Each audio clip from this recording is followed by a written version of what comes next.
O podcast Chimarrão com Espiritismo apresenta reflexões sobre o Livro dos Espíritos de Allan Kardec, com comentários do Espírito Miramês e do Núcleo de Estudos Espíritas Vinha de Luz, de Praia Grande, Santa Catarina.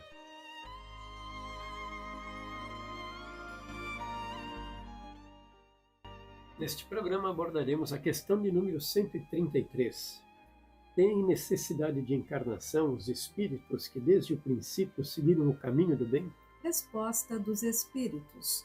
Todos são criados simples e ignorantes e se instruem nas lutas e tribulações da vida corporal. Deus, que é justo, não podia fazer felizes a uns sem fadigas e trabalhos, conseguintemente sem mérito. Questão 133a.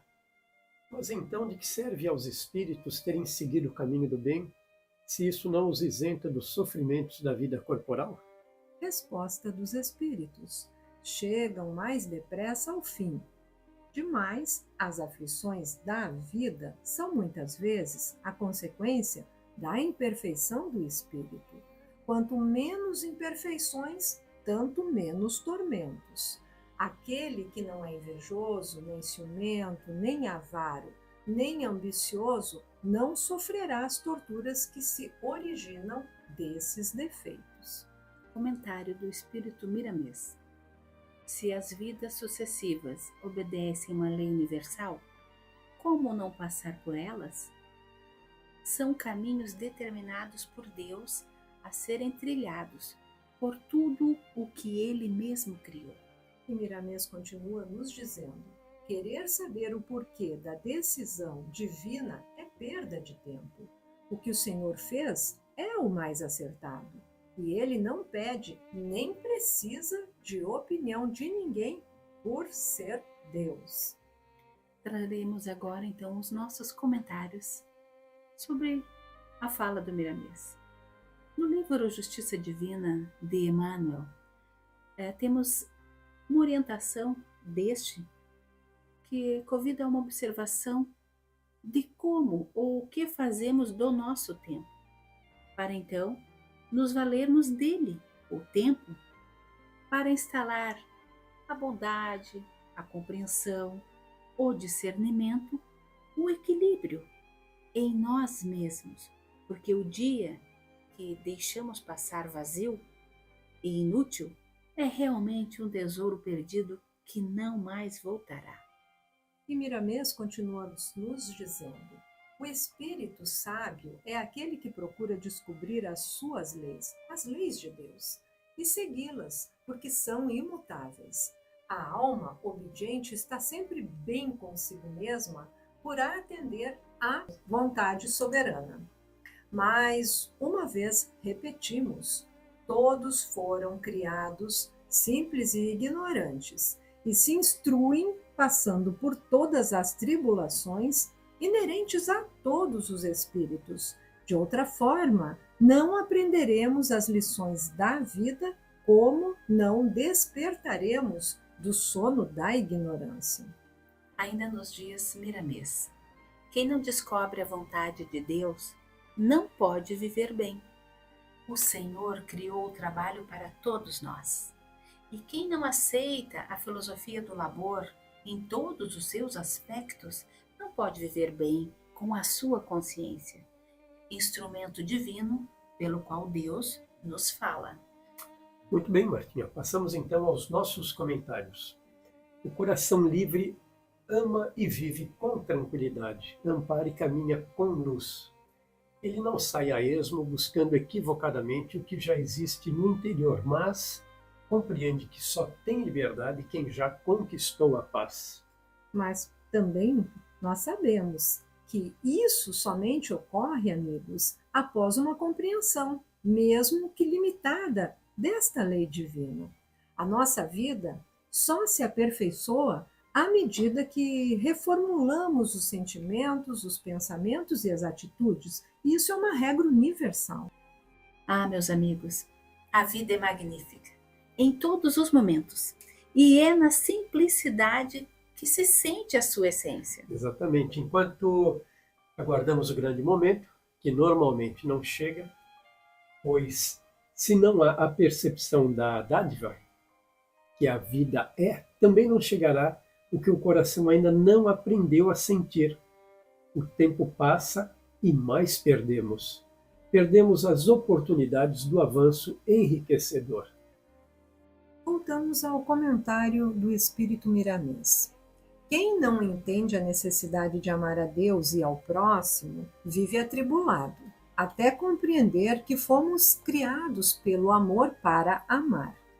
Quem ainda não percebeu o valor do perdão, sofre as consequências do ódio e multiplica suas dificuldades. Procuremos entender o entendimento universal, e a melhor escola é a do Evangelho do nosso Senhor Jesus Cristo. Traremos então os nossos comentários, os comentários aqui do grupo de estudos. E lembremos, meus amigos, que só se pode ver a estrada adiante olhando para a frente. Todo o caminho percorrido nos serve de aprendizado. Muitos de nós, nessa altura da vida, pode já ter percebido isto. Mas tanto pelo que colhemos do bem, de bem que fazemos, de bom, como pelo mal sofrido, os intempéries da vida.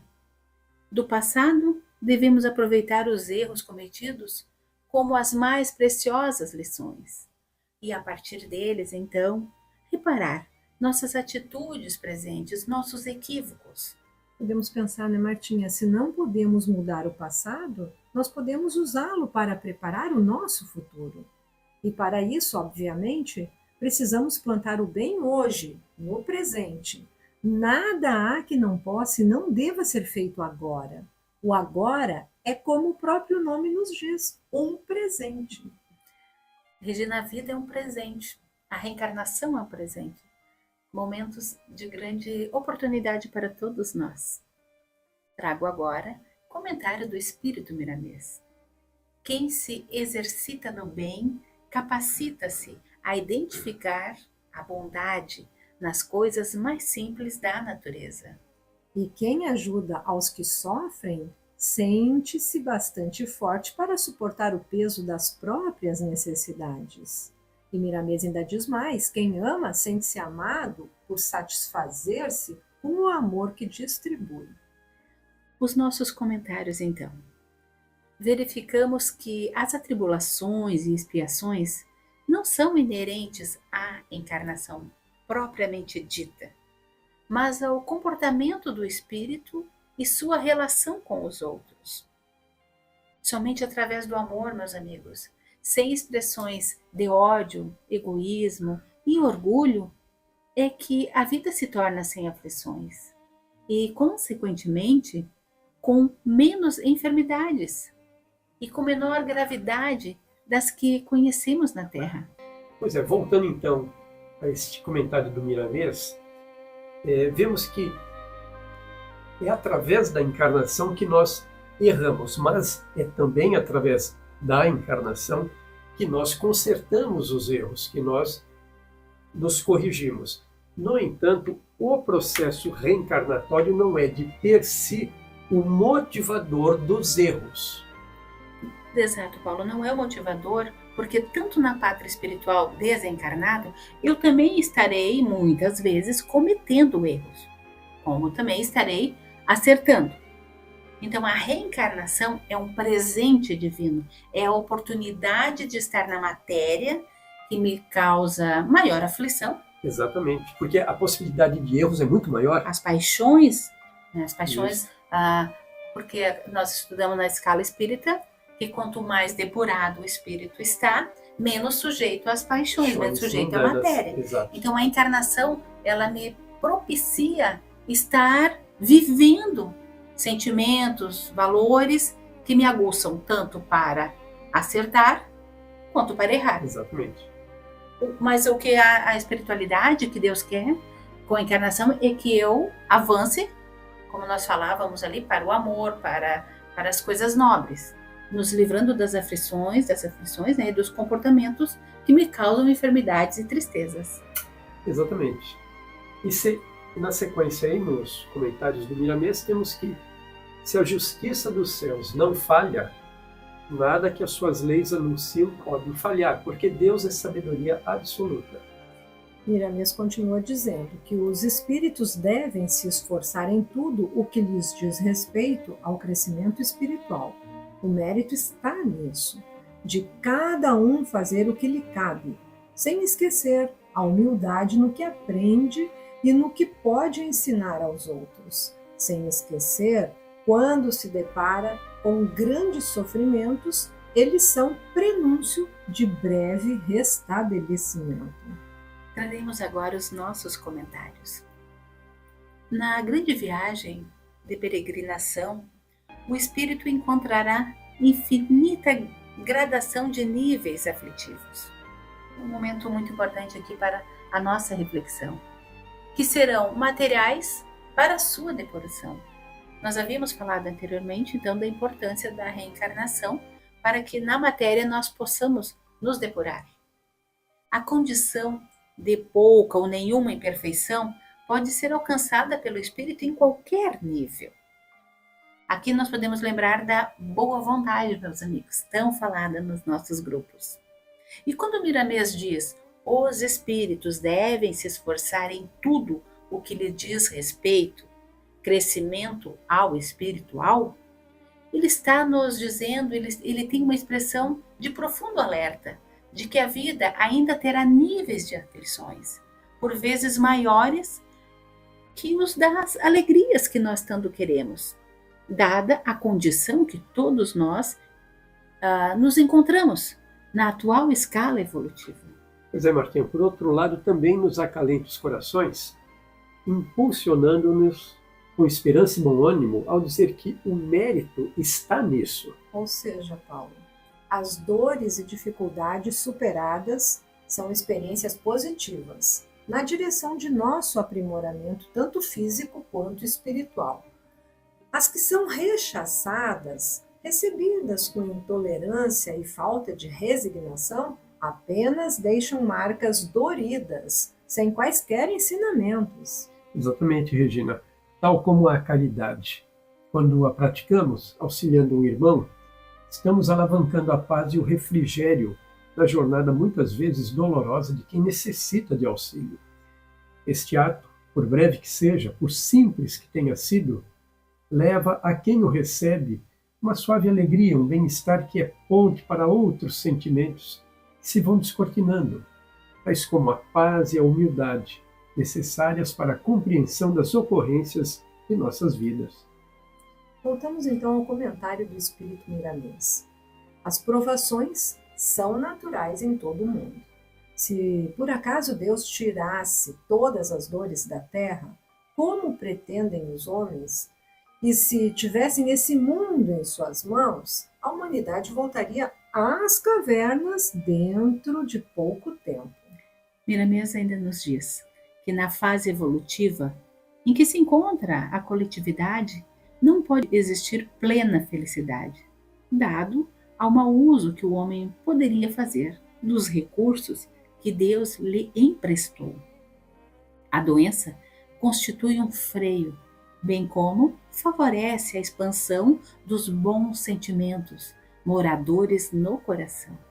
Em nossos comentários, trarei, queridos amigos e ouvintes, uma página encantadora e envolvente do livro Evangelho é Simples Assim, de Terezinha Oliveira.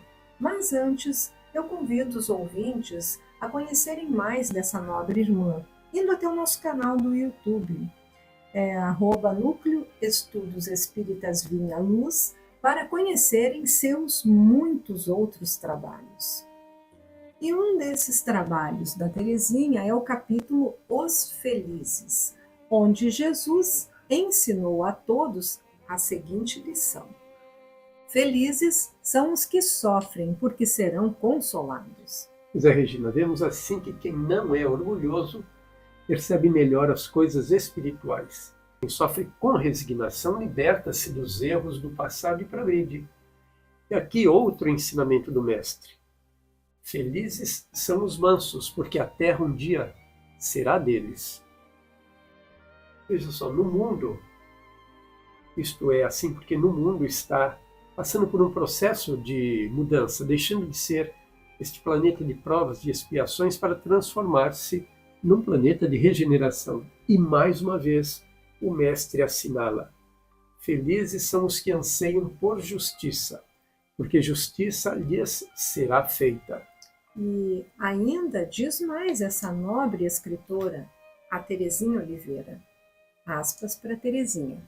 Quem já entende a vida espiritual ilumina o entendimento dos outros, e seus atos bons chamam a atenção de todos, através dos exemplos. Deve agir sempre assim, para que os outros também possam compreender as leis divinas, e então reconhecer a sabedoria e o amor de Deus. Então, Regina, recebemos o amor do nosso Pai, desde a nossa criação, e a meta é a felicidade plena. Mas hoje, no mundo atribulado por incontáveis chamamentos e necessidades também materiais, temos lutas íntimas das mais variadas espécies. Então, o Mestre Jesus, amoroso, o que Ele quer de nós? Ele quer muito que todos nós sintamos o bem e que tenhamos paz, a paz no coração, apesar das lutas da vida de todos nós, que são naturais. E quando nós começamos a estudar e conhecer a doutrina que nos é apresentada, nós começamos a compreender o que são essas lutas da vida e que são naturais. Além de naturais, nós também já sabemos que elas são necessárias para o nosso progresso espiritual. É por isso, Martinha, que Jesus nos aconselha e convida para que diante dessas tribulações e dores, paremos e avaliemos o que é o certo e o bom, a fim de que possamos tomar as decisões mais coerentes com o que já tenhamos aprendido. Por isso também, bem entendermos o que se passa ao nosso redor é condição essencial para que avaliemos o mundo em que vivemos, nos possibilitando então um convívio mais harmonioso com os nossos irmãos, os nossos semelhantes. Passamos então ao comentário do Espírito Miramês. O Cristo abriu as portas para o entendimento, de sorte a educar as criaturas, e elas, educadas, poderão usar todos os valores e todas as forças por saberem como devem usar. A reencarnação é o melhor caminho para nos instruir e educar, de modo a sabermos viver no céu, obedecendo às leis naturais da vida, que sempre nos dão mais vida. Traremos então os nossos comentários. Todos nós, estudantes então da doutrina espírita, já sabemos que a doutrina de libertação do bem eterno é o caminho que chama todos nós para a sublimidade da vida superior, através das nossas existências. Então, meus amigos, vamos tentar buscar no dia a dia o caminho reto, aquele sem atalhos, para que desta forma evitemos complicações e exigências. Exigências estas que em nada contribuirão para alcançarmos o que nós viemos buscar de positivo. Angariamos em torno de nós, muitas vezes, a amargura, o desencanto e a inutilidade. Péssimos conselheiros nos dons das nossas horas, que recebemos como valioso empréstimo. Pois é, né, Martinha? Recebemos o dom das horas e devemos avaliar e saber que o tempo é o mais valioso empréstimo do nosso Pai para a nossa caminhada. E as oportunidades nos cercam, e cada minuto em ação construtiva e salutar para as nossas vidas, podemos ir descobrindo que no nosso próprio íntimo estão esses gatilhos que precisamos para angariar os recursos disponíveis. Pois é, Regina, já sabemos que a paz e o trabalho que o Mestre nos orienta são os benefícios mais altos da vida na longa caminhada. Desta forma, iremos angariando outros valores, virtudes para o engrandecimento de nossa vida e nossas próprias existências. Então, Paulo, mas hoje, Regina, não vamos deixar passar em vão o momento presente e sejamos felizes em conseguir promover com bondade e beleza um instante que passa, oferecendo o melhor de cada um de nós mesmos em favor dos que nos cercam, entre os dois mundos, sejam encarnados ou desencarnados, despertando-nos para os novos horizontes da eterna e divina alegria que nos aguardam, conforme anunciados por Jesus.